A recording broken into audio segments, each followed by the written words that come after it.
編韓国語で要約します。 한국말로 요약하겠습니다. 요즘 주변에 가만히 보면은 분노 조절장애 증세를 보이는 사람들이 있습니다. 어벤져스라는 영화에 보면 헐크라는 캐릭터가 그런 사람인데, 작은 일에도 짜증을 잘 내고 부정적이고 화를 내고 공격성을 띠는 그런 사람들이 가끔 눈에 띕니다. 왜 그런가 제 나름대로 생각해 보니, 예전보다 우리들의 삶의 질은 나아졌지만 자신의 삶에 대한 만족도가 낮은 사람들에게서 종종 나타나는 그러한 현상이라는 거지요. 물론 기질적으로 화를 잘 내는 사람도 있습니다만, 일이 뜻대로 잘 안 풀릴 때 어떤 사람은 적극적인 사람은 화로 표출하고, 소극적인 사람은 그것이 자기 자신에게 상처를 줘서 우울증으로 발전할 수 있다는 것이지요. 오늘 성경 본문의 주인공인 요나는 어느 쪽일까요? 요나는 선지자지요. 어떤 선지자입니까? 제가 요나서를 읽어본 바에 의하면 하나님 앞에 감히 대들고 화를 낸 그런 아주 특이한 그런 선지자입니다. 상식적으로 어떻게 선지자가 하나님께 화를 낼 수 있는가? 어떻게 그런 일이 있을 수 있는가? 하나님께서 그런 사람을 단번에 벼락을 내려서 다른 사람을 보내더라도 그 사람에게 벼락을 내리실 뻔한데, 어떻게 하나님께서 요나를 달래시고 이런 일이 있을 수 있을까 하는 것이지요. 그리고 요나가 왜 그렇게 화를 냈는가 하는 그 이유, 여러분 아시는지요? 그것은 하나님이 요나에게 시키신 일, 즉 니느웨로 가서 니느웨 백성들에게 하나님의 심판이 있다는 것을 선포하라는 것입니다. 회개하라는 것입니다. 그러면 살 길이 있다는 것입니다. 그런데 요나는 그 말이 죽으라고 하기 싫었다는 것입니다. 요나가 죽기보다 더 싫어하는 일, 니느웨에 가서 하나님의 회개의 복음을 전하는 일이었습니다. 요나서는 1장에서 4장까지 다 읽어야 그 내용이 파악이 되는 그러한 이야기 형태로 되어 있는, 하나의 이야기로 묶어져 있는 그러한 성경이지요. 그런데 오늘 4장 전체를 본문으로 할 수 없기 때문에 제가 짧은 본문 가운데서 여러분들에게 한 두 가지 이 요나서를 이해할 수 있는 키워드 힌트를 드리자면은, 니느웨라고 하는 단어와 하나님의 심판이라는 이 두 단어로 요약할 수 있을 것 같습니다. 니느웨는 아시리아 수도지요. 기원전 1100년 정도 됐을 때 디글랏 빌레셀 1세 때부터 이제 대제국으로 성장하기 시작한 그런 나라지요. 늑탈과 교만과 우상숭배로 가득해 하나님의 진노의 대상이 됐던 대표적인 도성 니느웨, 그리고 나중에는 북이스라엘에게 어떠한 나라였습니까? 북이스라엘을 결국 아시리아가 멸망시키고 마는 그러한 일이 있었지요. 그래서 언제나 이 북이스라엘에게 위협적이고, 그리고 늑탈을 일삼던 그 나라, 왜 그 나라를 내가 가야 되며 라는 이 요나의 심정 조금은 알 것 같습니다. 한국과 일본의 역사적인 문제, 저도 처음엔 이 요나 같은 그런 요소가 있었습니다. 왜 하필 일본을 가야 되며 라는 그런 선교지가 많은데 라는 생각을 누구나가 할 수, 한국인이면 누구나가 할 수 있을 것 같습니다. 그런데 이 선지자 요나는 하나님의 말씀을 선포하는 게 자기 본분인데도 이것을 받아들일 수가 없었습니다. 하나님은 그들을 용서하고자 하시지만 요나는 도무지 용서가 되지 않는 것이었습니다. 그래서 다시스로 가는 배를 타고 직무유기를 했던 것이지요. 지지난주 제가 이 성경을 통독하는 가운데 이 부분을 읽으면서 눈이 동그래졌습니다. 아니, 요나가 한두 번도 아니고 어떻게 이렇게 하나님께 대들고 화를 낼 수가 있다는 말인가? 도무지 이해가 안 됐습니다. 그럼에도 불구하고 하나님은 오래 요나를 참으시고 요나를 설득하시고 요나에게 하나님께서 그럴 수밖에 없었던 그러한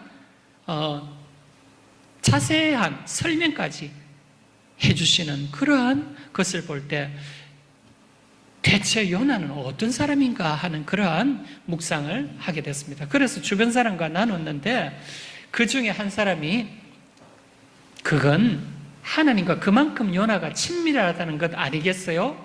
라고 하는 묵상을 하였습니다. 그래서 그럴 수 있겠다.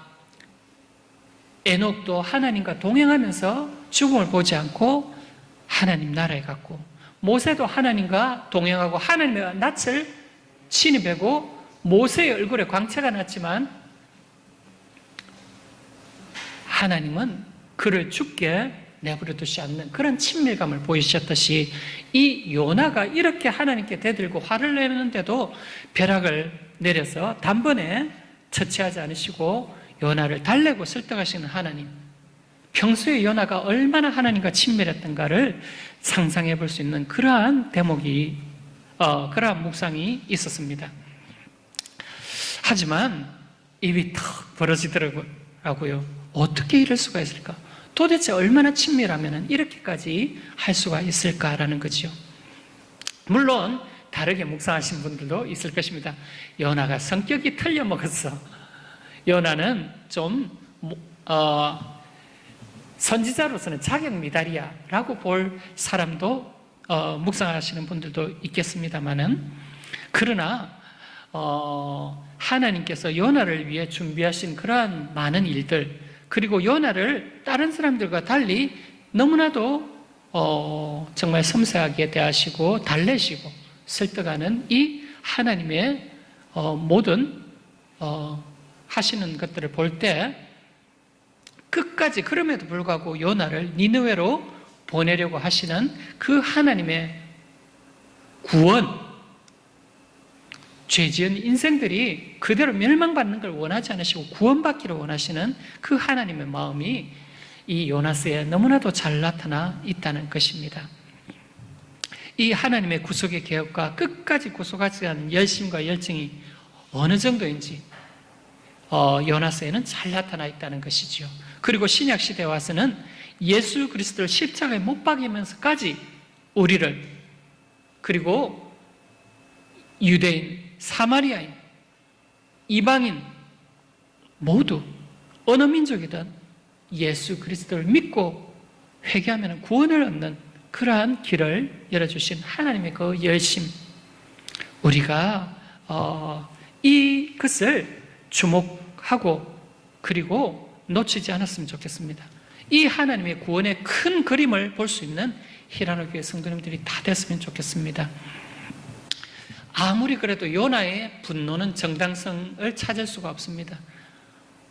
하나님의 그 큰 그림을 요나는 받아들이지 못한 그 혈기 때문에, 그 개인적인 기질 때문에 선지자로서는 결격 사유가 있었지만 그럼에도 불구하고 오래 참으시는 하나님, 그 하나님은 나를 향해서도 동일하게 오래 참아주시고 나를 달래시고 나를 하나님의 이 큰 그림, 구원의 큰 그림에 동참시켜 주시려고 오늘 이 말씀을 내게 주시는 게 아닌가 생각해 보게 됩니다. 자는 자여 어쩌미뇨, 예배 시간에 자는 사람을 향해 하는 말씀이 아니라 신앙의 잠에 빠져서 이 하나님의 애타는 마음, 이것을 외면한 채 정말 죽어가는 사람들을 향해 복음을 선포해야 될 이 세상에 풍랑이 일고 있는 이 세상에서 파선의 위기를 당한 그러한 많은 사람들에게 하나님의 사랑, 하나님의 구원을 선포해야 될 그리스도인들이 자기 자신의 행복에 집중하고 내 살기도 바쁜데라고 핑계를 대면서 배 밑바닥에서 요나처럼 자고 있는 사람이 있다면 자는 자여 어쩌면이라고 그런 사람들을 향해서도 외치는 하나님의 음성으로 받아들였으면 좋겠다는 생각으로 묵상을 해봤습니다. 오늘 이 시대 직시하며 하나님의 그 구원의 열심을 조금이라도 이해하는 희란하게 성도님들이라면 우리가 예수 그리스도의 이 십자가의 은혜가 정말 헛되지 않도록